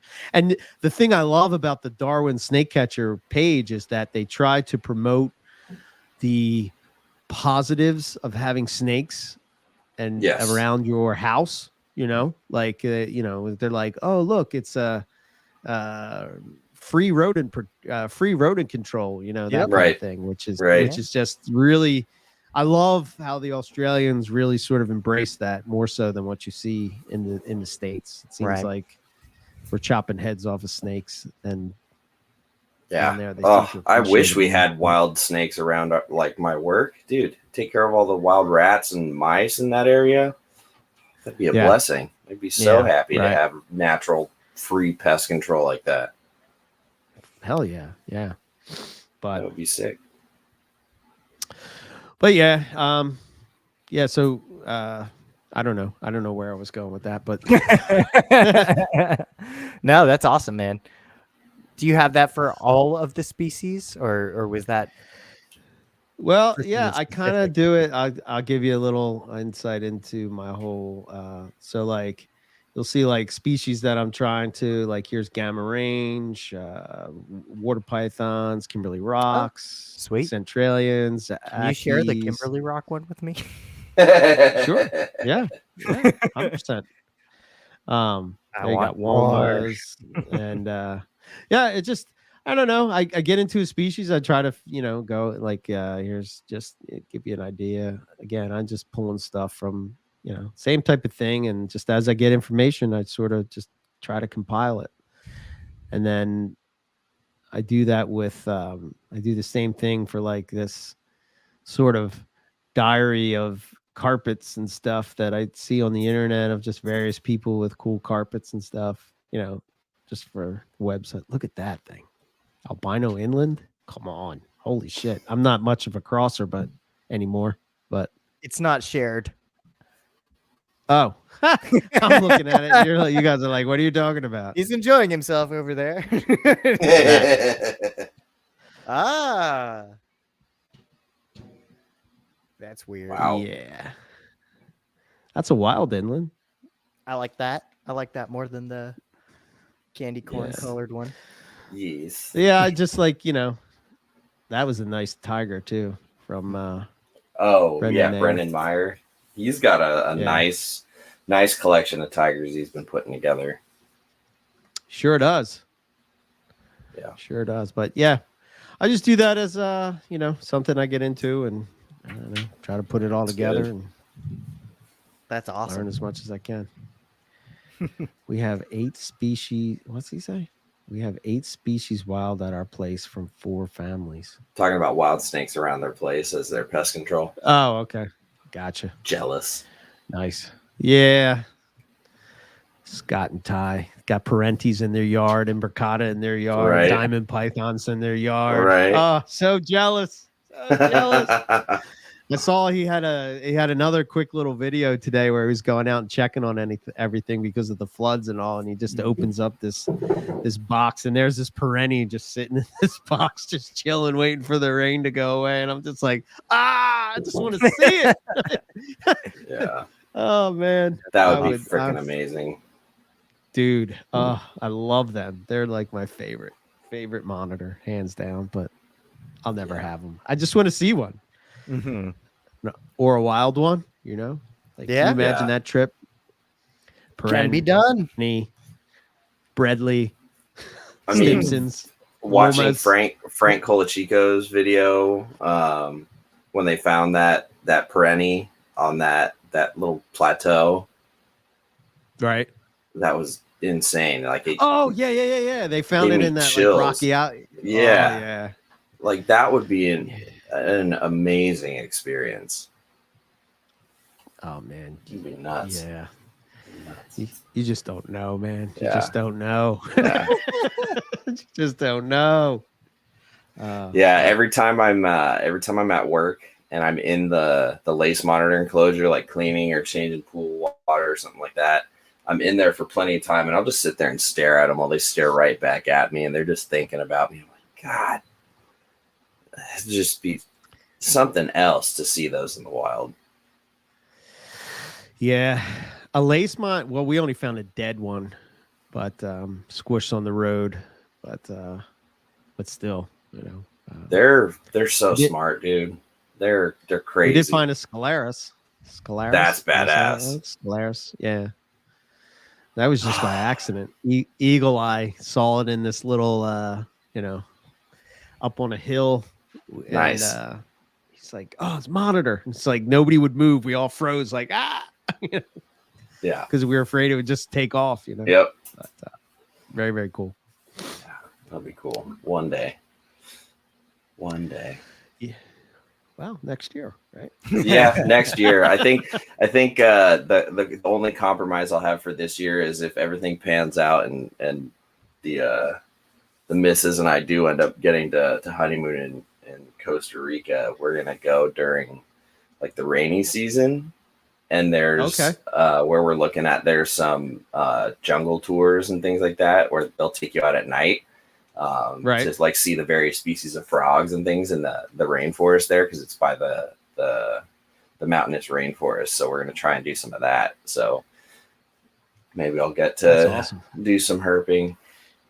Now, is she into like wildlife, like, seeing wildlife? I mean, I know she's a zookeeper, so I'm assuming that she would, but is like she gets into that? That's exciting for her. Yeah, to a degree, she would absolutely love to see it. I mean, she's not like over one particular accent like we are with reptiles, but like she absolutely has an appreciation for reading it and seeing like their sloth, sloths and the bird things. Like you can go see a lot of cool stuff. Doesn't appreciate for right. Going and seeing it. I don't know if she'd be a hardcore like going up 2 a.m. herping looking for eyelash vipers sort of thing like I would, but right, that's okay. She we were talking about, admit that the geckos were cute. So, well, there you go. Oh, yeah, that's what I'm saying. So do my wife. My wife loves the blue tongue skink. She just loves that thing. Nice. Yeah, they're fun. Yeah, they are like little scaled puppy dogs, aren't they? Yeah, man. The cool. Again, I never thought in a million years that I'd have a skink. Like, if you would have told me in 2012 that I've had a skink and geckos and monitors, I would say you're fucking crazy, man. I'll never have that. And here I am. But like, I'll open that cage at the top there. He's in that big 4-footer. I can't ever do that. I don't know why. So seems like it would be so simple, right? That there one it right is. there. Anyway, you open the glass and it'll come right to the edge of the glass and just sort of, stick the blue tongue out at you, kind of check you out, see what's going on, and then just kind of goes. He's in heaven in that thing. It's a 4-foot by 4x2. Yeah, that's perfect. They get big quick, man. Yeah, if they're eating really well and you're giving them a lot of protein and the calcium and support and everything, dude, those things, they can put on some serious weight fast. Yeah. You have a northern, right? Northern, yeah. Those are cool. Those are really cool. I got it from Justin. Justin sent it to me. He's trying to, the first one's free, the first taste is free type of deal. Yeah, you know what I mean? Yeah, of course. Man, there's some people working with some cool lines of northern blue tongues that are, fire orange or like bright orange. Oh yeah. I know Frank Payne has some very black melanistic ones. Yeah. There's some cool stuff out there in northerns. You know what makes me nervous about those is the breeding part of it. Like, they're like violent from what I see. It's like, take a leg off.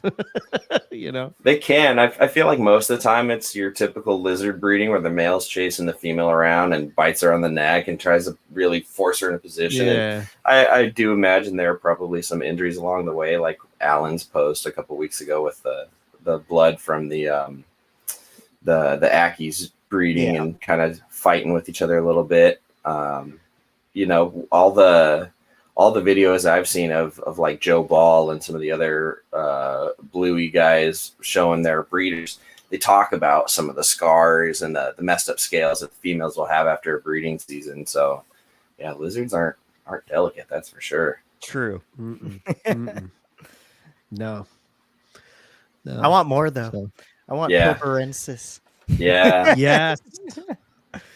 Yes.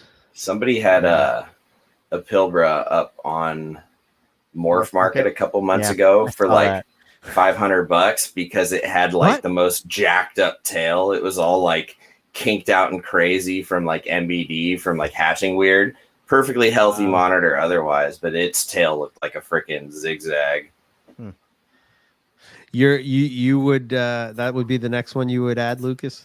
I don't know. I want to have more Kims because They're cool, man. I like them a lot more than the Ackies. So do They're I. not as spazzy when you get them in hand. They're much more tolerant of the human interaction. And they just kind of look at you, and then if you, at least for mine, if you bring him out into the sun, he just like closes his eyes and enjoys. And like, Yes. it's cool. They're very Yeah. interactive. But Pilbarensis, in terms of just the look, would definitely be the one that I would want to go for. It's a breadline monitor.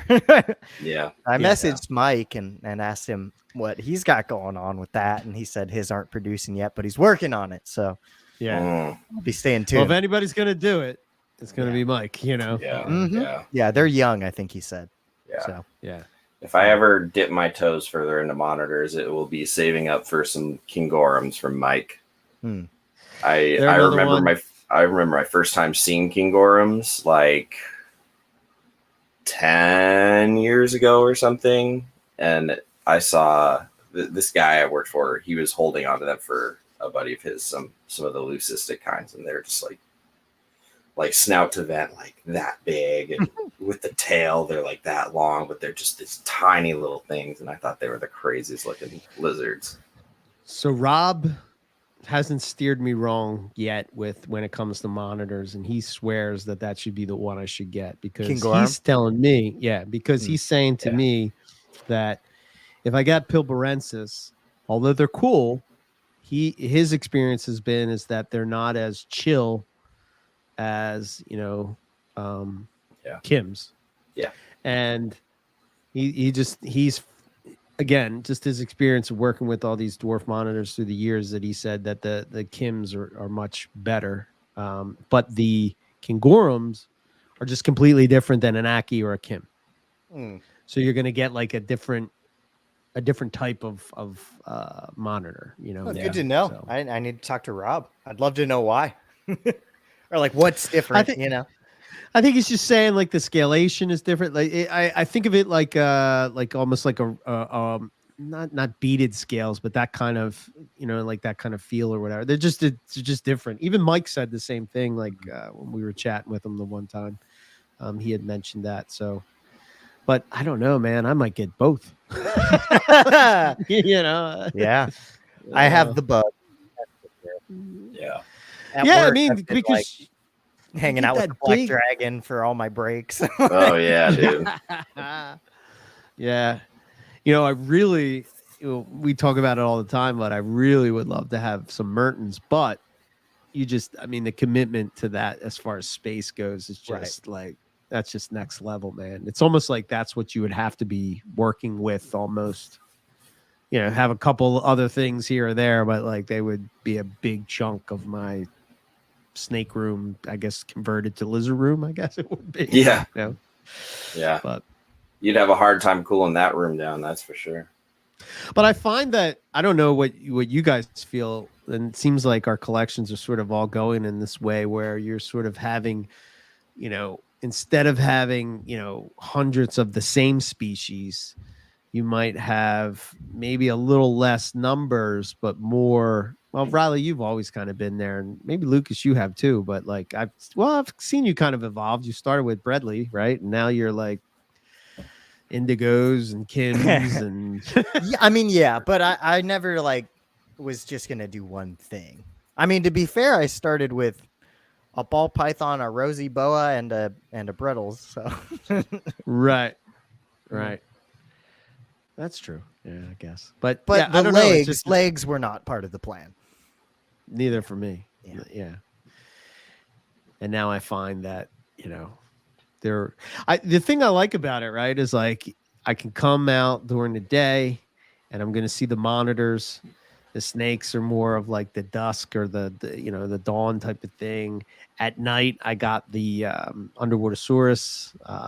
They're out hunting and shit. So it's like all bases are covered. Like no matter when you would go into the room to check things out, you sort of have like a nice mix. Yeah. I guess you get that with colubrids, right? Right. Pythons are out at night. Colubrids during the day.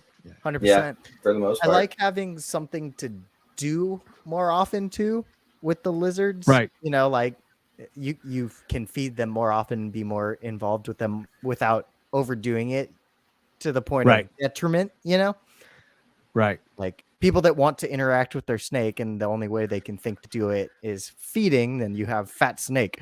But Right. with like a monitor, go ahead, give it crickets every day or whatever, that's okay.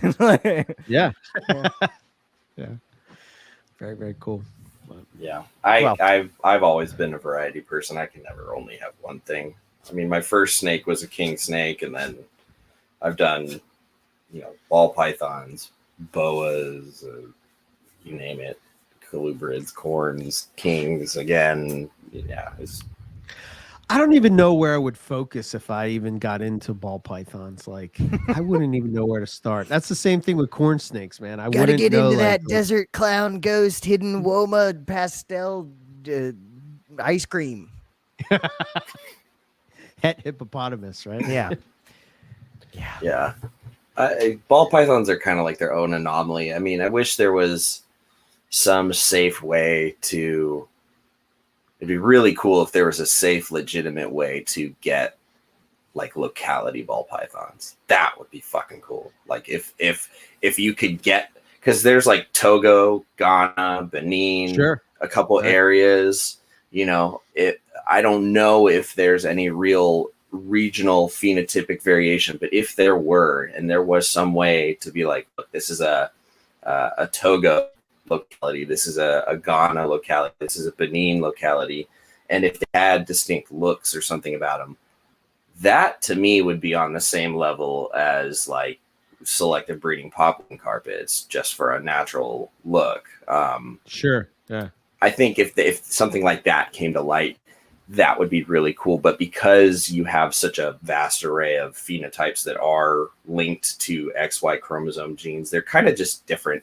It's like their own little sub niche community within the bigger picture, and it almost has its own different set of like rules and way of thinking and an approach, I guess. But yeah, I don't know. I can see why people like it. Just depends on what you're into, like if you like the have 100 different colors of the same thing, like then that's perfect, Oh yeah.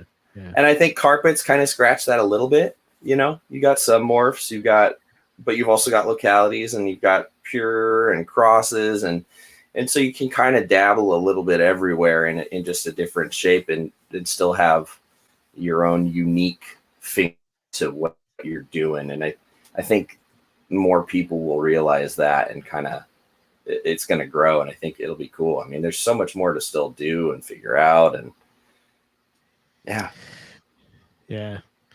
With I think like when it comes to ball pythons, there's like some crazy morphs of ball pythons, and beautiful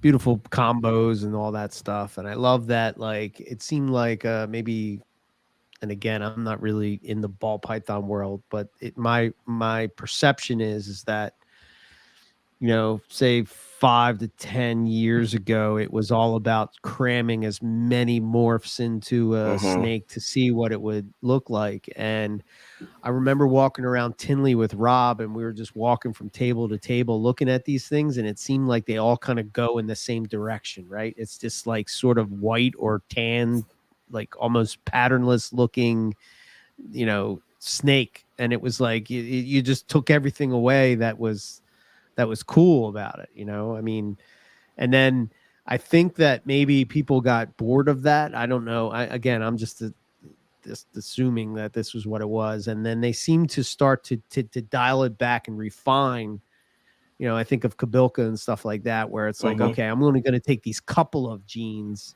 and sort of refine it, you know. So it was more of a refine to where you could have like, you know, just a few genes and really have a beautiful animal. But for me, like, I guess it's just nostalgic for me because when I was a kid, you couldn't find ball pythons. So to me, like, Burmese pythons were everywhere, but ball pythons were like hard to get, hard to keep, hard to take care of, like all these things that it's just crazy to see how it's evolved since like the 80s and you know, the 90s and the 2000s. And like, but I remember going to like a pet shop and they had like this ball python. It was just a normal looking ball python, and I just thought it was the prettiest snake I've ever seen, you know. I mean, they like, are. oh my God. Like, we're all callous to it at this point, and there's a whole bunch of other factors that make certain people poo-poo them. But they're beautiful animal. Like, if they weren't what they are, and you saw one for the first time, you definitely. I mean, they're cool. I hate that the snakes sometimes get lumped in with dumb people, right? I mean, every niche of the hobby has dumb people that do dumb things, right? Absolutely. But it just seems that the ball python part of the hobby seems to get the worst of it because there's so many people, right? Right. That's what I was going to say. It's a numbers game. Right. You got more people, you're going to have more stupid people, right? And it just seems like it's amplified because the whole morph game, like, through ball pythons, attracts the dumb people that think they're going to get rich. So it's like there's two layers of things to shit on. It's you're dumb to begin with, and you're thinking that you're going to build an empire and be a snake millionaire. So to your point earlier, Eric, I agree. There are people looking more at refinement and quality over just quantity. There's an individual who's been hounding my boss for years for a male desert ghost clown from his particular stock. This other individual has been producing desert ghost clown combos with other genes in there that are, you know, knocking socks off of their buyers. But he wants this particular line of it because it has a cleaner look. It's a little bit different.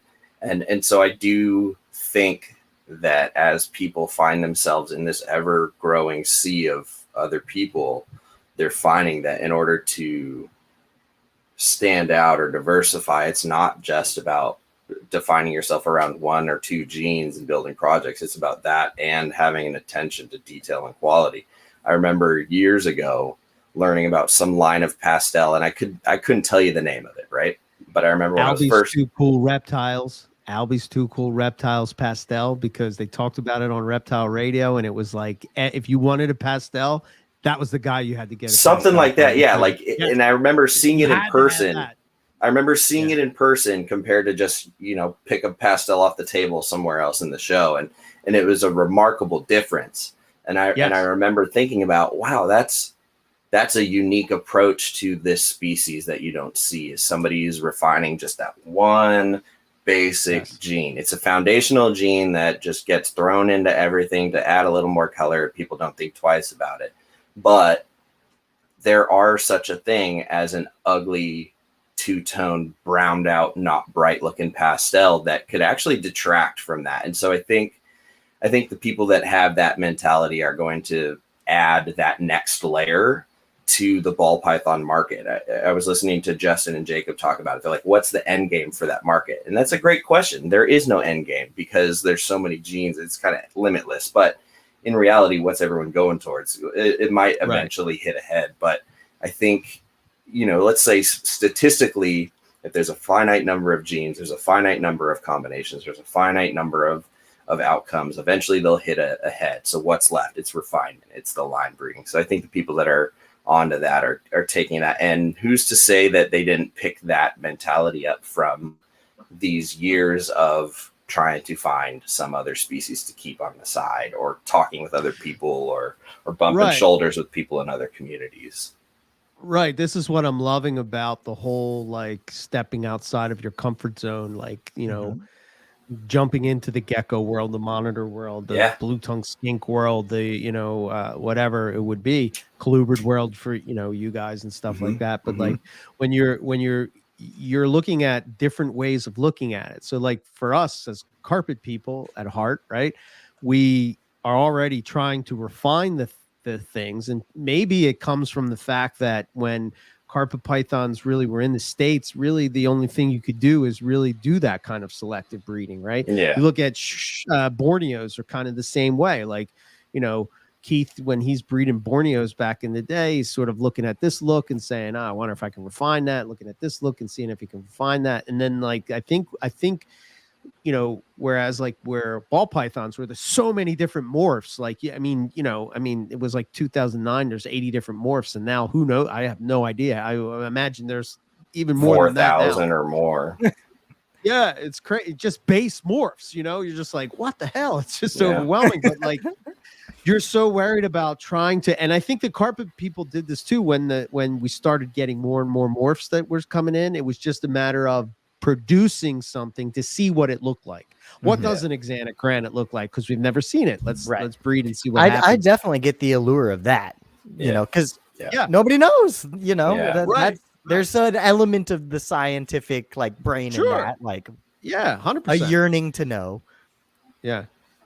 And it's like you're sort of, our mindset is like we're already refining it. And Nick, like when Nick was sort of like mentoring me and giving me advice on that's what he would always say, like he's like, when you're breeding these crazy morphs, Eric, that you're getting, focus on trying to breed it with the best example.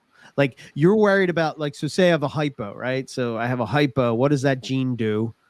And it takes out the black. So you're not going to breed it with an animal that has a ton of black. You're going to look for an animal. You're going to look for a coastal carpet that has like, maybe a little less bit of black, or whatever that would be. If you're breeding something that's, you want more yellow, you're not going to breed it with a black snake. You're going to, you know what I mean? It's kind of like thinking about that. Whereas I think with a lot of, maybe just because of again, you're talking numbers, right? People are just putting a ball python to get that bumblebee. We're going way back in the day, right? It's like pastel spider. I'm going to make a bumblebee. I don't really care so much what the pastel looks like or the spider looks like. I just want to see what this bumblebee looks like. And then it's like, oh, I wonder what it looks like with axanthic. I wonder what it looks like with this. I wonder what it looks like with that.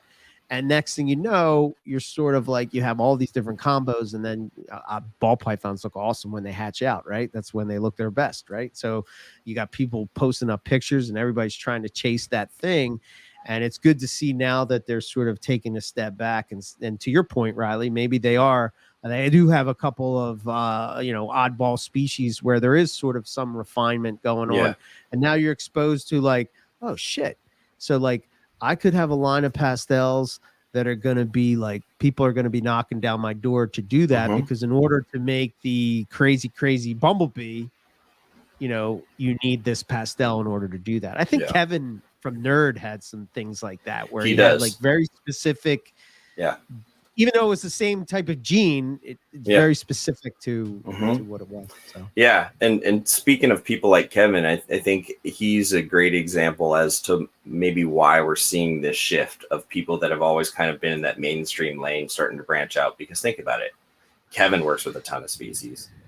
Barcheck over the last 20 years has gone from like ball pythons and colubrids on mass production to a whole reptile zoo with a plethora of species, right? So he's putting a plethora of species in front of people.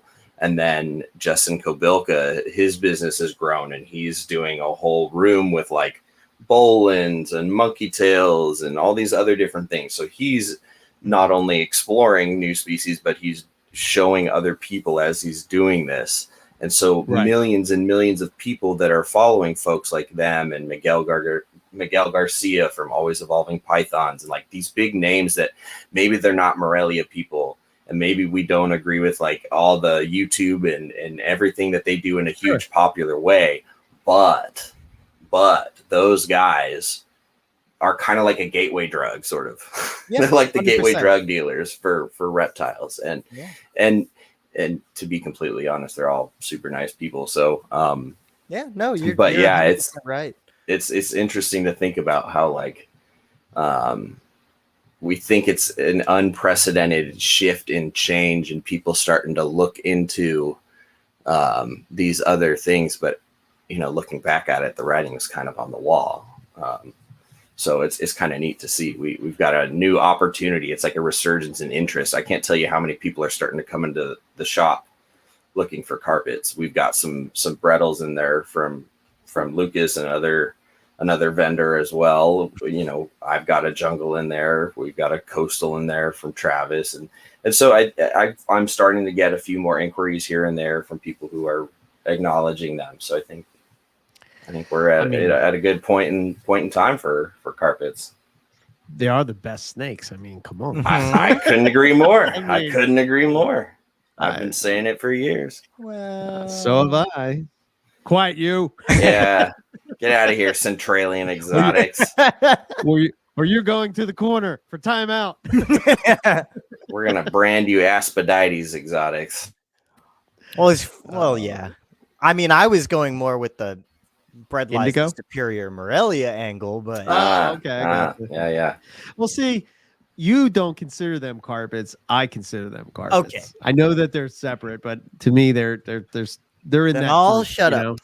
Well, so there, what's in a name, right? That term carpet is it's not even a common name, right? It's like less than a common name. It's like Some dude was right. like, "Hey, that looks like a rug." Yeah, it's like a conceptualization of an entire group of animals based on a pattern, you know, that looked and reminded him of something. But yeah, so like when people say diamonds aren't carpets and Brettles aren't carpets, I'm like, Right. I get your point. What else do you call them? Sure. Yeah. Tropical Australian python, like With prehensile Yeah. tail. I mean, yeah. I mean, I guess I get the whole, you know, scientifically they're not the same, you know. I mean, yeah, they, I mean that's just sister species or whatever, but you know, yeah, that's just Yeah. splitting hairs I love them all beyond. together. Yeah, You know? yeah. I guess that's fair. Like maybe we could say Bredli can be a carpet, but they're not a spilota. Sure. Correct. Well, I guess the Right. implication is, does it being a spilota, is that a requirement to call something a carpet? Right. That is a question. But also, Who who knows? cares? Yeah, really. Yeah, I call it like the carpet python complex. Right. You know what I mean? That's how I call it. The carpet python complex, because you could say the same thing about imbricata, but they're still called southwestern carpets. Right. Yeah. That's their kind At the their end of the common day, name, it's all you know what I mean? just Yeah, for sure. meaningless. At the end of the day, I still need more of them. Yes. Yes. You know, I've always tried to, just explain why I love them so much. And like, I'm glad that the sort of the tides have changed as far as like people thinking that, like, I mean, I guess you guys know, but like when we started NPR, it was, oh my God, they have to have 80% humidity. Oh my God, they have to have, they have to have a 6-foot high cage because they have to, you know what I mean? Like, just, oh my Otherwise, God, they're you go gonna near it, it's gonna bite the die. shit out of you. It's like they never will eat right, and they, blah blah blah blah blah. And it's like, oh man, that is so not true, because if we were living in Australia, they would be living in your room anyway. Like, you know what I mean? In They your would be- roof. right, exactly. So Yeah. like keeping them in a cage in the room that they would be in the roof is probably not that. Yeah. I had somebody come on one of that TikTok video that's still going around with 2.3 million videos or 2.3 million views. Somebody commented like, they're not supposed to be captive.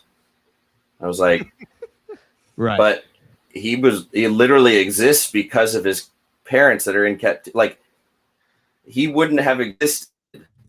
He only knows human care. He 100% belongs in captivity. In fact, it would be awful to put him out in the wild. That would be a death sentence. Right. But And then I go and right. look on this guy's page, and he's got a tiny little teacup chihuahua and some other foofy little white dog. I'm like, pot calling the kettle black. You're going to try and tell me that? PETA, get out of here. Well, that's what I was gonna say. That's just a animal rights mindset that you're not Yeah, gonna it's be able just to silly. change. Yeah. That's just silly. Nor should it. It's not worth the energy to try. No. Because you're not No. going to change somebody's mind. No. You're not going to change. I mean, their mind, so. despite the hypocrisy that Yeah. I'm sure you could find in every corner of their existence. Yep. Yep. Well, the cool thing is I think snakes and reptiles in general have definitely become a mainstream thing. athletes, musicians, actors, a lot of Geez, high normal profile. dudes. Yeah, a lot of high profile individuals. You know, you'll see Betty them. White. Yeah, Betty White. yeah, Well, that was yeah. huge. Yeah, That was weird. Yeah, when she died, I saw more pictures of her with snakes than in movies.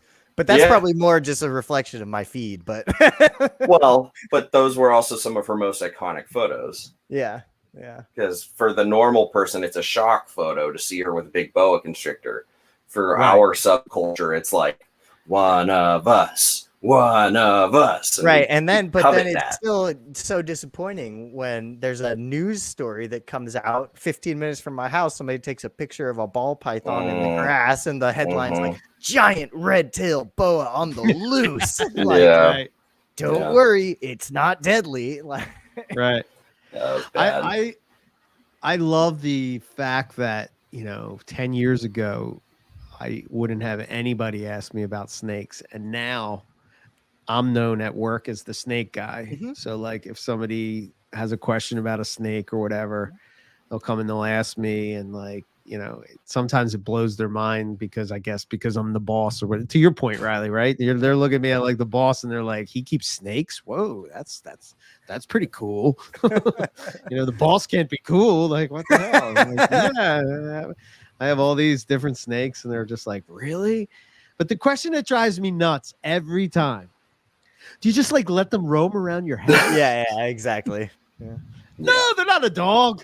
Like, no, there's only one animal that roams around my house. That's, but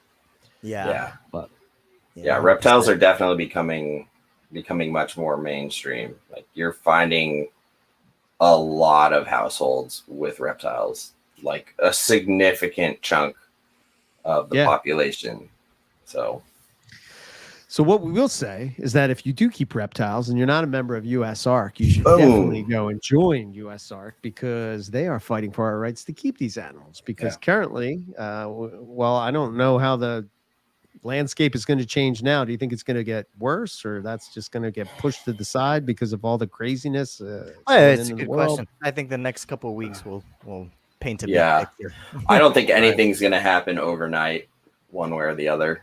I think the global events are going to take precedent, but the local stuff isn't going to stop. And that local stuff, I mean, I remember the last time they did the Lacey Act stuff, it like sort of went through its stages. It passed, and there was the appeals, and there was the temporary like ruling for the states it affected, and then it kind of was in this weird gray area for a year and a half, and then it went back to appeals court, and then 5 years after the initial ruling, it's like redacted and changed. So like, just because one thing is defined as this is potentially is going to happen, like it takes time, and that doesn't necessarily mean it's going to happen. And then once it does, it doesn't necessarily mean it's permanent, and things can change, and there's always appeals processes. And so, anybody who's got that doom and gloom stuck in their head, I feel you. It's overwhelming. I remember feeling that the last time the Lacey Act stuff happened, and I don't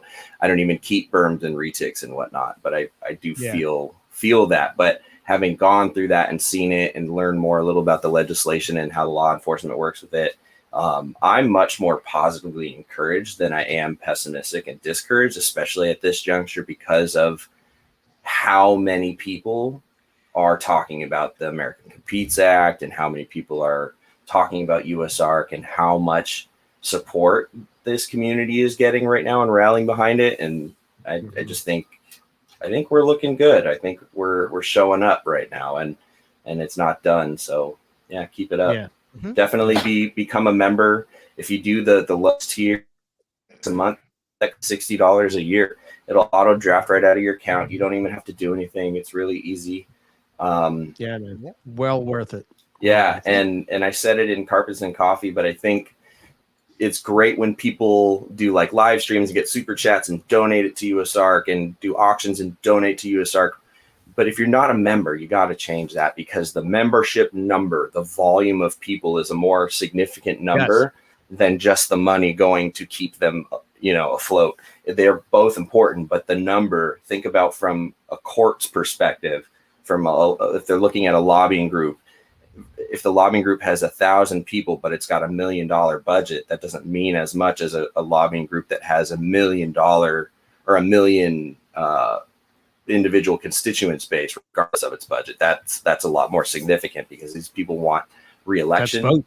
They want to keep their jobs. They want to keep doing what they're doing. So if they feel like they have to listen to a large percentage of their constituency, they will. And if that happens to be the Reptile group, then that's a tool in our toolbox. So just get the numbers up, sign up, become a member, voice it, spread the word. 100%. Yep. And I'm giving away. Yeah, Lucas has an awesome giveaway. So if you do donate or become a member, screenshot that. Check out my Instagram, and you can enter to win $300 Centralian Exotic Store credit.